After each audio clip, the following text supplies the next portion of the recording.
U kijkt naar Omroep Krijtland met vandaag de volgende programma's. Koetsje door het Krijtland. Jan en Alleman.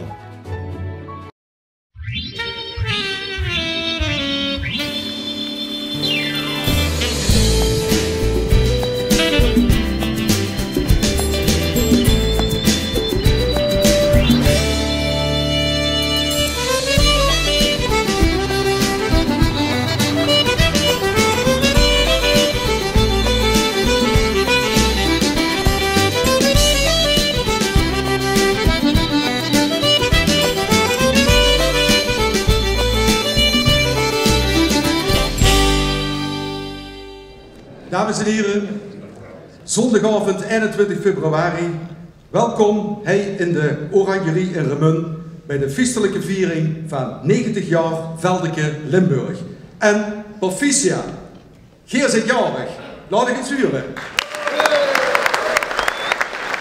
We vinden dat het heel erg wichtig is voor de lui dat het dialect wat ze spreken, wat hun eigenste identiteit verbeeld, dreigt, dat in stand gehouden wordt. We merken dat de lui daar ook erg aan hechten en we denken dat het nodig is via een vereniging op lokaal niveau, maar ook op provinciaal niveau, die beweging die probeert dat dialect te bevorderen, het spreken erin te bevorderen, die beweging in stand te houden en ook durft ze geven aan onze kinderen en kleinkinderen.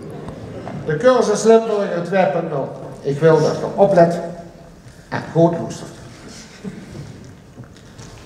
Wat voor een taal.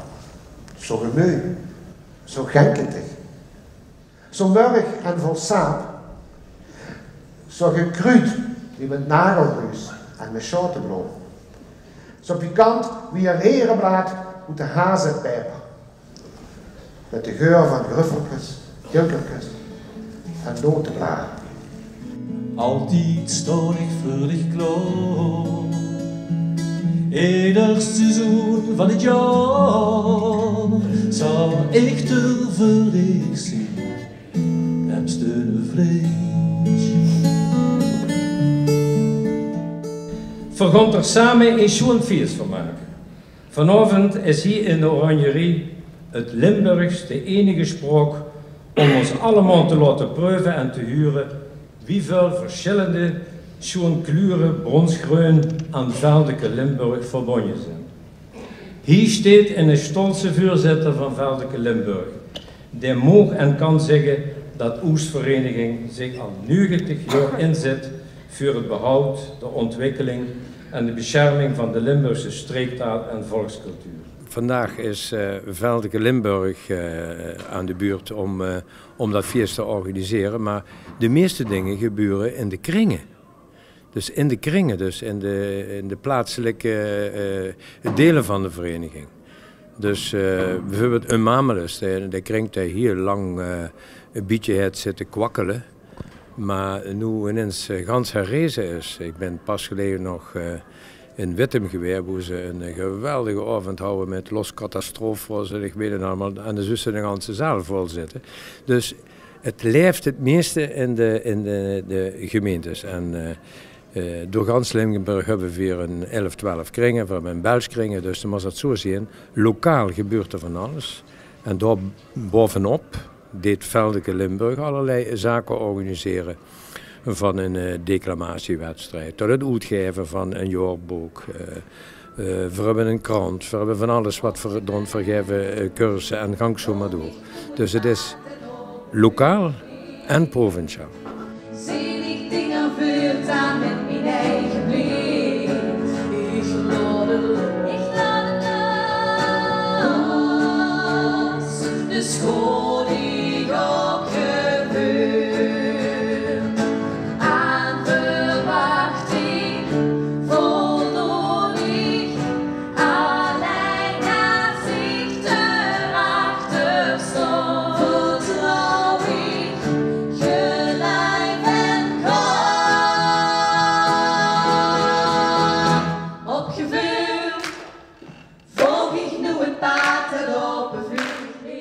wenn es erover hast dat het dialect zich in de loop van de jaren geändert hat, dan is het niet zozeer dat er woord bij zijn komen. En wenn ze bij zijn komen, dan is het meestens toch turbotaal de Engelse woord, maar dat is geen plaat. Maar wel dat woord verschwunden zijn, dat ze voetgevallen zijn. Indem dat zaken uit het kogen, uit het beruf, dat die het niet meer heeft, ja, dan zijn die woord natuurlijk ook voet. Wat mij daarbij opvalt, dat is dat in het dialect een beetje het idee heeft dat het niet allemaal over vroeger. Het gaat over wie bij de oma was, bij de mam was. En dan komen die oude woorden, dan komen die weer terug. Op zich is dat Jood, dat jullie ze ook niet verloren.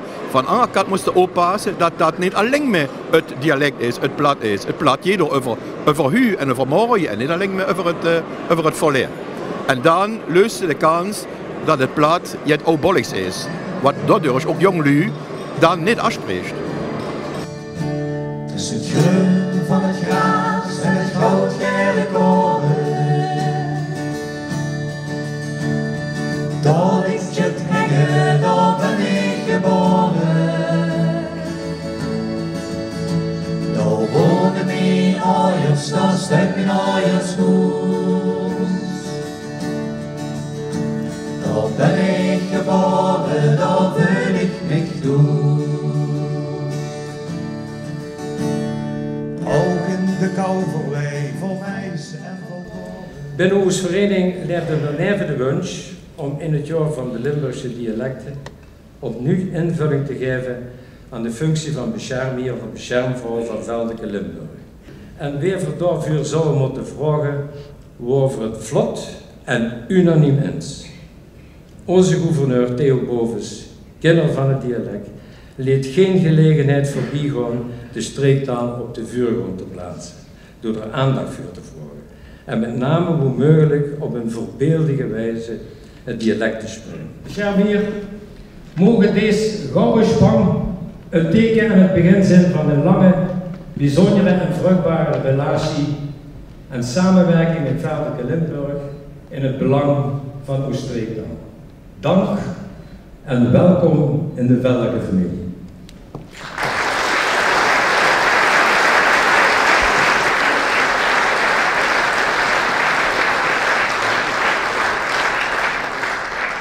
Dames en heren, 90 jaar geleden wordt Veldeke opgericht. En mag ik u en dus nu ook mezelf daar al van harte met feliciteren. En dat dan ook nog op 21 februari. Een zeer symbolische dag. Want de 21 februari is door de UNESCO uitgeroepen tot Internationale Moedertaaldag. De dag die de taalkundige en culturele diversiteit viert. Kind toepasselijker als dat vier op 21 februari de verjaardag vieren. Nou, ik vind het een geweldige eer om inderdaad beschermheer van Veldeke te zien. Want ja, de spreekt ze natuurlijk zelf ook altijd wel de Limburgse taal en de gebruikt ze ook de taal. En dan is het fantastisch als dat op de een of andere manier als dat nuttig kunt maken van deze vereniging. Hoe met ze ook de taal als zodanig het kind verdedigen als ze dat nu zo zien, maar ook kind vitaal houden. Nu is het Limburg sinds 1997 een streektaal, dat heet hier van Vuurdijlen. Dat heeft natuurlijk ook allerlei verplichtingen, zeker als het gaat over wie een overheid daarmee omgaat. Hier vertegenwoordigt ons overheid onder andere. Komt je in een spagaat? Nou, dat is van tevoren uitdrukkelijk ook aangegeven bij Veldeke. Dus als ze meer als beschermheer hebben, maakt dat geen verwachtingen scheppen als dat gaat om bijvoorbeeld financiële ondersteuning of dergelijke. Aan de andere kant moet ik ook eerlijk zeggen, daar hoeft ze bij de Limburgse overheid ook niet echt ongerust over te zien. Want de Limburgse overheid in de afgelopen jaren echt wel laten zien dat ze het dialect op de goede wijze weten te ondersteunen. Of dat nu met een streektaalfunctionaris is of met het betalen van medebetalen van een leerstoel. Of het gebruik van het dialect in een aantal gegevenheden. Dus ik denk dat dat geen probleem zal hoeven te zien.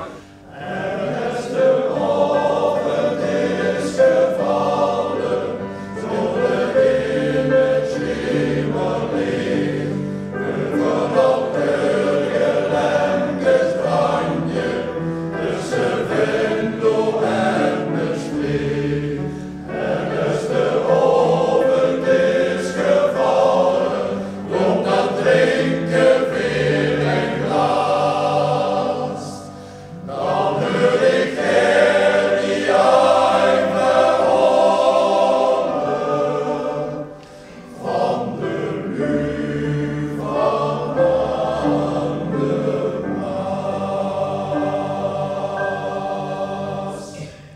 het belangrijkste eigenlijk voor een streektaal is dat kinderen het blijven kallen. Dus wat we nog moeten streven is ervoor te zorgen dat kinderen Limburgs blijven kallen. Wanneer er een generatie tussenuit valt die geen Limburgs meer kalt, dan is het ook afgelopen met het kallen van het Limburgs. Dat zie je bijvoorbeeld in het Rijnland. Daar is een generatie opgegroeid die geen dialect meer kalt. En dat had ertoe geleid dat er op dit moment dus ook geen dialect meer gekald werd in het ganse Rijnland. En dat kunt dus ook niet meer terug. Er is dus een groot deel van die eigen culturele identiteit, want dat is het in feite, die is dus in één generatie kwijt. En daarom is het ook zo belangrijk dat kinderen, met name de kinderen, de jonge generatie, dat die Limburgs blijven kallen. Maar dat is gewoon een onderdeel van onze eigen cultuur. En het moet via de jonge generaties weer overgegeven worden aan de volgende generatie. Als er ene mens in Limburg is die het jubileumboek 90 jaar Veldeke Limburg kan schrijven, dan is Heer dat. Dames en heren, Heer neemt dus even met door het boek en een klein 10 minuten door in de presentatie. Maak ik voor u een groot applaus voor de historicus Luc Wolters. Wat ik dus bij de huidige ziet, een beleid ziet vanaf 1997 tot nu, met cursussen die gegeven werden voor de LU. Die maakt het spectrum van de LU, van de auteurs gaat breder. Het leren schrijven en lezen ook van de dialect. Maar ook de veelzijdigheid van de taal, van de streektaal. De compleetheid van de taal, om het op die manier meer te zeggen. De literatuur die erin geschreven werd, hoogstaande literatuur, maar bijvoorbeeld ook de vertaling van een gedeelte van het evangelie.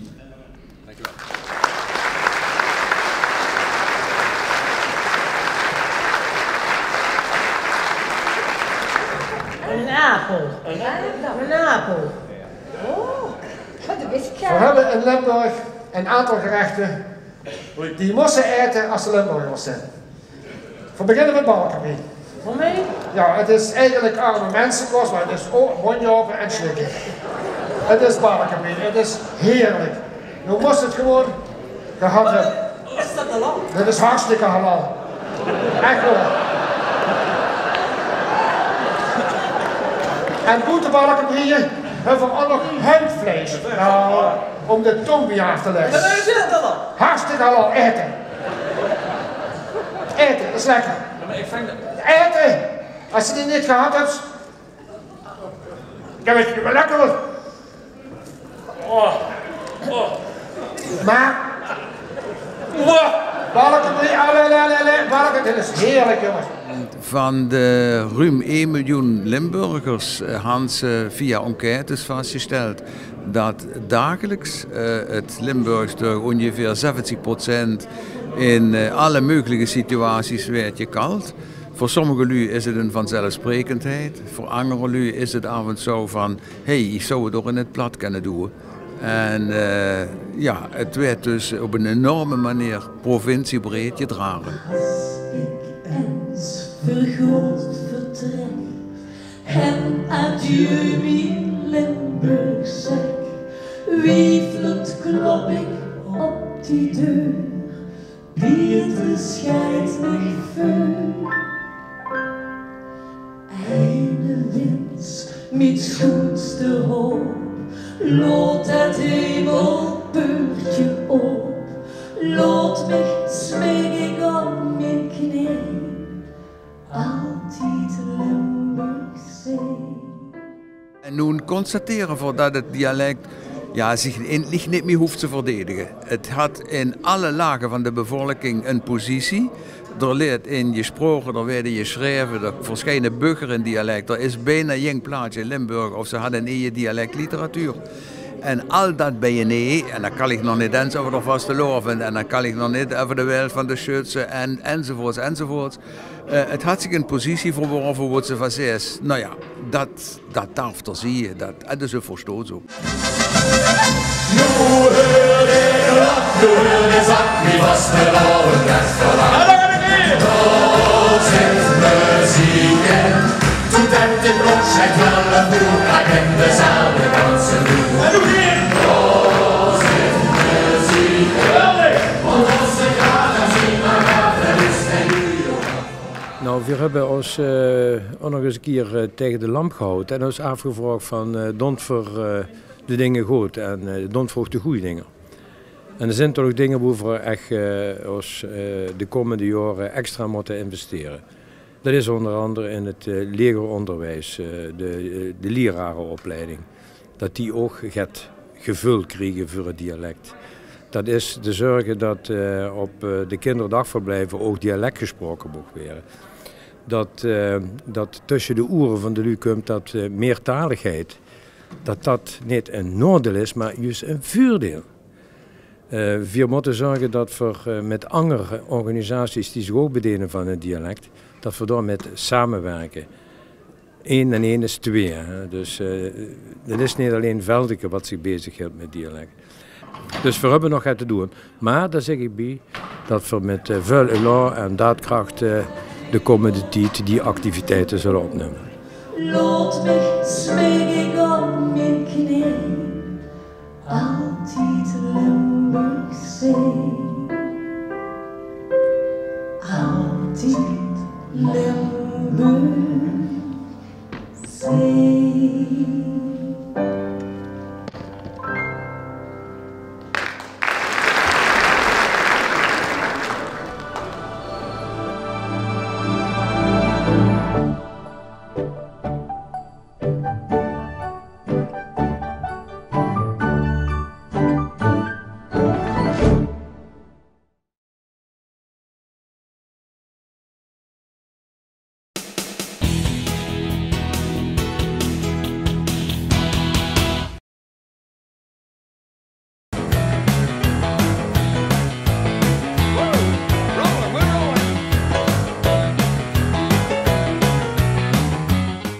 Vandaag zijn we te gast bij Anja Nieuwera. Anja Nieuwera, natuurlijk in het Limburgse toeristenleven een begrip. Maar met die reden zijn we niet naar Anja toegekomen. Anja, naast jouw beroep ben jij ook een vervente schrijfster, een schilderes. Ja. Als ik naar jouw boeken kijk, maar dat kan nog niet, want er zijn er nog een paar in de maak. Ja. Ja. Dan valt mij op dat het eerste was Limburg toen en nu. Ja. Ja, eigenlijk ook toeristisch, in relatie met je werk. Ja. Het tweede is Vrij Uitzicht. Ja.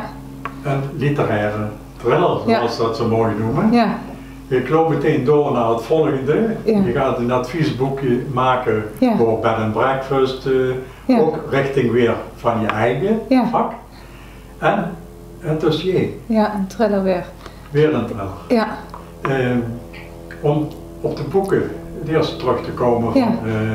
Waar haal jij je inspiratie vandaan om naast je werk een thriller te schrijven? Ja, nou de eerste thriller is per toeval ontstaan. Mijn man en ik hadden hebben nog steeds een ruïne gekocht in Frankrijk, in de Pyrénées-Oriental, dat is tegen de Spaanse grens. Oh, ja. En ik heb altijd liefde gehad voor Frankrijk, ik vind het een geweldig land. En op een dag in november stortte het dak in door een storm en onze muur, het was zo'n oud vestingstadje. En de muren van ons stonden op het punt om op de buren onder ons te vallen. Dus ik moest met spoed naar Zuid-Frankrijk, heb ik ook gedaan. En ik had niks bij me, dat was in het pre-tablet tijd. Hè? Dus ik zat daar op zo'n fruitkistje, ik zat daar en de muur was ingestort. En boven was het grote château, het kasteel zichtbaar. En een aantal werklui was bezig om dat te zekeren. En daar moet je bij zijn in Frankrijk, hè? Daar moet je bij zitten. Ja. En dus in die verveling, ik heb daar 4 dagen op dat fruitkistje gezeten. In die verveling begon ik op een gegeven moment over verhalen na te denken. En eigenlijk heb ik toen op dat fruitkistje het idee bedacht. En toen ik dan die 14 uur weer naar huis reed, was ik daar helemaal mee bezeten. En dan was ik daarna dat een verhalen typen. En toen zei mijn mama, ben jij aan het doen? Ik zeg, ik ben een roman aan het schrijven. Een roman? Ik zeg, ja. En ik heb altijd wel graag geschreven. Vroeger als kind sprookjes gemaakt en dagboeken gehad. En dat ging me heel goed af, dat schrijven. En ik vond het een heerlijke manier om even los te komen van mijn werk. Ik heb een leuke baan, maar wel een zware baan. Dus er zit veel druk op je schouders. En met dat schrijven, met dat schilderen, kon ik zo heerlijk in een andere wereld duiken. En dat vond ik fantastisch. En, zo. Hoe ver is de ruïne nu? Die is klaar en die is in huis. Ja, die is in huis. En ja, dat is wel heel, ja, het is gewoon heel mooi. Het is een fantastisch dorp, Moset, en het is een hele andere wereld. Maar het gebied lijkt wel wat op Zuid-Limburg, niet qua, het zijn echte bergen, maar het is ook zo'n grensstreek. Het is Frans-Catalonië en ze zijn ook eigenzinnig als de Limburgers en zo op hun eigen cultuur. En het zijn hele authentieke mensen en ja, ik mag dat wel. Ik ben daar graag. Wordt daar Catalaans gesproken? Ze spreken Catalaans, ja. Dus wel Frans, hè. Ze zijn tweetalig, net als wij Limburgs en Nederlands spreken. Spreken zij onder elkaar Catalaans en wij, ja, met mij dan Frans. Ja, dus, natuurlijk. Je spreekt maar geen Catalaans. Nee. Dat ga ik ook niet in de knie krijgen.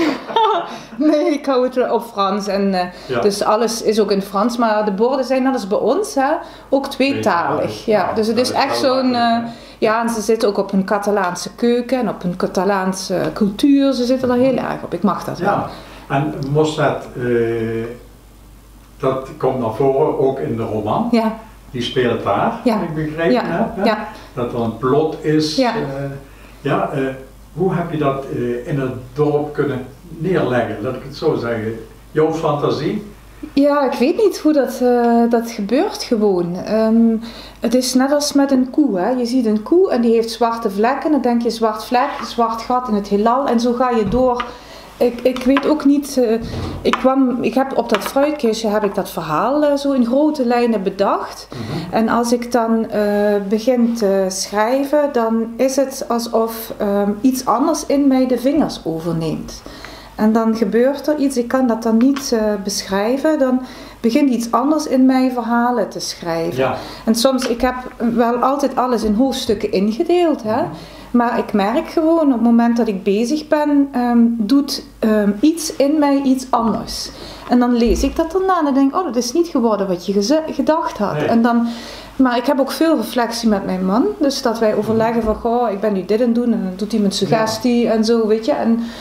En met mijn kinderen. En ja, dus het is heel raar. Op het moment dat je daar zo zit, dan gebeurt iets en dan maak je een verhaal. Dan maken de vingers bewegingen, gaan het toetsenbord. Ja, de handen zijn eigenlijk de uitvoerders van een wezen in jou. Tenminste, zo voel ik dat.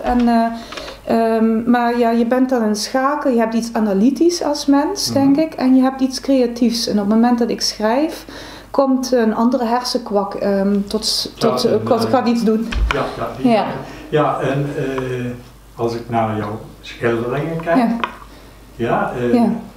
dan kun je daar je inspiratie ook in kwijt. Ja. Maar dat is een hele aparte manier hoe jij de dingen neerzet. Ja. Hoe komt dat? Oh, dat weet ik niet. Ja, is mijn stijl. Ik zie er vrolijke, bonte kleuren in. Ja. Ja, en toch dagelijkse dingen. Ja, dat is ook... is dat ook naast je drukke baan? Ik weet het niet. Kijk, mijn baan is mij overkomen. Ik ben altijd creatief geweest. Eigenlijk was schrijven en schilderen was mijn DNA. En ik wilde ook heel graag naar de kunstacademie, maar ik werd niet toegelaten omdat mijn intellectuele vermogens met 18 niet pasten binnen de principes toen. Die waren heel abstract en ik had daar als kind uit een mijnwerkersmilieu geen ervaring mee. Dus ik kon dat niet. Ik kon niet het verhaal vertellen. Ja. En ik was wel technisch, op technisch niveau was ik goed, was ik aangenomen, maar ik kon niet in hun abstracte principes passen. In de verkeerde periode? Ik weet het niet. Jou, maar voor hun. Ik denk het, ik weet het niet. Maar het is het beste wat me overkomen is, dat ik niet ben aangenomen. Want ik denk dat mensen heel erg goed is als ze juist dat doen waar ze misschien niet voor gemaakt zijn. Ik was een heel stil, teruggetrokken persoon, of teruggetrokken in ieder geval heel erg met mijn eigen wereld bezig. Maar ik had een hele grote belangstelling voor alles wat verre landen. Ik dacht, misschien ga ik geografie studeren of antropologie, of daar dacht ik in. En op een gegeven moment zag ik iets over een opleiding, een hbo-opleiding toerisme. Dacht ik, dat doe ik, want dan kan ik gaan reizen. Dan kun je, Dus ik ben niet naar die studie gegaan om een baan ooit als VVV-directeur te krijgen. Maar ik dacht, dan kan ik reizen. Kan ik de wereld zien. En dat was voor mij de reden eigenlijk om naar die NHTV te gaan. En van het een wordt het ander. En dan krijg je uiteindelijk het grote geschenk dat je VVV-directeur wordt geworden van de mooiste streek van Nederland. Ja, precies. Ja. En daarin vind je ook de inspiratie voor je schilderijen dan? Ja, ook. Mijn schilderijen zijn deels in Zuid-Frankrijk. Omdat, wanneer maak ik die schilderijen? Als ik iets langer dan 1 dag tijd heb. En dat is vaak als ik op vakantie ben. En dat is ofwel hier in Zuid-Limburg. Dus je ziet Zuid-Limburg, mijn heuvelland, waar ik woon. Of je ziet Zuid-Frankrijk. En meestal bijvoorbeeld, of ik zie de krokusjes opkomen, dan heb ik een klein schilderijtje en dan vind ik die krokusjes zo schattig en dan ben ik zo blij dat de lente is. Ja. En dan loop ik naar boven, pak ik dat doek, pak ik mijn schilderspullen en dan ga ik die krokusjes maken. Weet je, dan voel ik enthousiasme, het is voorjaar, eindelijk, de winter is voorbij. Of zo. En dan heb je er geen dag voor nodig? Nee, die kleintjes die maak ik in 2-3 uur. Ja. En dan ga ik gewoon even zo zitten en dan zet ik wat klassieke muziek op. En dan ben ik helemaal even weg. Maar meestal, ik heb 2 dingen. Ofwel ik schilder, ofwel ik schrijf. Ik doe ze niet allebei. Nee, oké. Dus nu ben ik even toch een tijdje in de schrijfmoed. En ben ik daar helemaal mee bezig. En ik weet zeker, als dat nu, ik moet eind maart inleveren, als dat dan weer over is, dan ben ik alleen maar weer aan het schilderen. Ja. Maar het dossier, is dat hetzelfde? Het speelt in dossiers, het is ook een thriller. Maar het speelt in Zuid-Limburg en in Berlijn. Het heeft een verhaallijn, de Berlijnse verhaallijn speelt in 1989 in de DDR. En die persoon is uiteindelijk naar Nederland / Zuid-Limburg gekomen.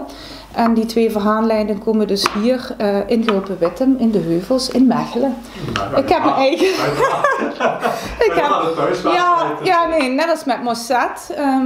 Dat is toch je biotoop. En dat is je merkt ook de mooie delen en de lieve en de goede delen van het boek. Dat is allemaal Mechelen.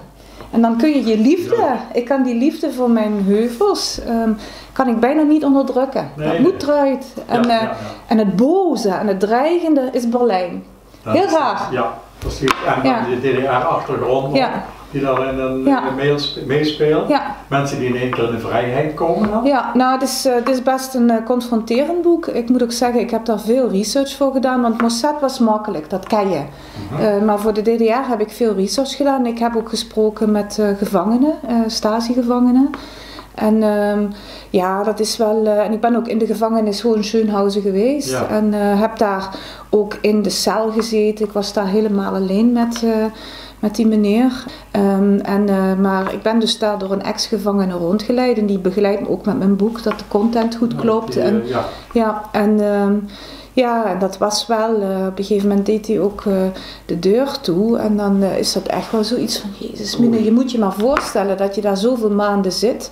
En die mochten niemand spreken, die zagen geen mensen, behalve de ondervragers. En dat was een hele beklemmende manier om met gevangenen om te gaan. Ja. En, maar die dingen maak je allemaal mee. Dat is mooi. Als schrijver krijg je weer hele nieuwe invalshoeken. Ja, ze hebben altijd gezegd in de DDR, we hadden geen werklozen, want die mensen zaten allemaal in de gevangenis, die niet wilden werken. Ja, het was hoe meer ik ervan gelees, hoe ik denk, hoe verknipter ik die samenleving vind. Die was totaal heel ernstig en ik heb me ook wel eens vaker afgevraagd van hoe kan het dat die mensen uit de DDR zo normaal uit die wende zijn gekomen. Ja. Want ik denk als je... het was heel ernstig daar. Ja, dat denk ik. Ja. Ja, en het zijn allemaal goed parerende Duitsers. Dus het is heel snel gegaan. Dus dat laat je ook wel zien hoe wendbaar mensen zijn. Hè? Hoe snel mensen zich aanpassen aan hun nieuwe situatie en daar weer iets nieuws uit maken. Als het dossier klaar is en je gaat schakelen om naar het schilderen morgen, vandaag klaar is, worden de schilderijen dan minder vrolijke kleuren? Nee. Dan ben je helemaal daaruit, uit het verhaal, uit de ellende, zeg maar. Ja. En gewoon in het vrolijke, je kijkt naar buiten en... Nou ja, goed, kijk, ik ben gewoon een vrolijk mens. Ik denk mijn moeder is dat ook. Ik ben zo geboren. Ik sta op met goede zin en ik ga over het algemeen slapen met goede zin. Als ik slechte zin heb, is dat voor 10 minuten. En dan is het weer goed.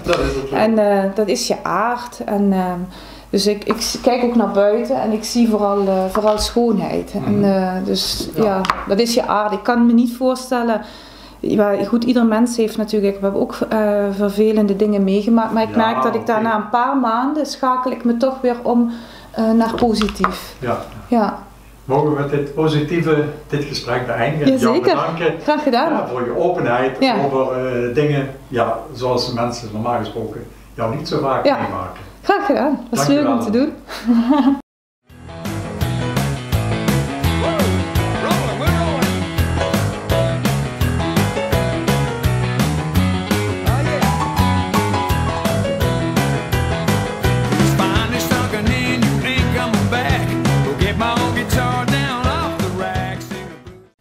Tot zover deze uitzending. Programma's ziet u ook op onze website en op Facebook.